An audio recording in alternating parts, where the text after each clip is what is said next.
सगळ्यांचं हार्दिक स्वागत आहे आपल्या यूट्यूब चॅनलवरती।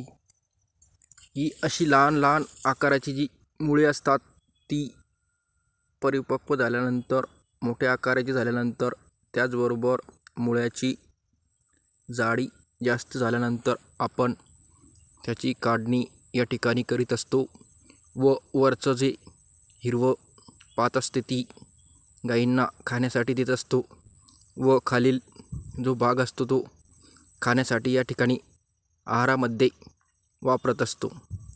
परंतु याची जी जाडी आहे ती झाल्यानंतर तो मुळा जमिनीतील वरच्या साईडने थोडा फेकला जातो व मग आपण थोडीशी जमीन ओली असताना तो उपटून घ्यावा, जेणेकरून तो खुडणार नाही, त्याचबरोबर व्यवस्थित या ठिकाणी जमिनीतून निघून येईल।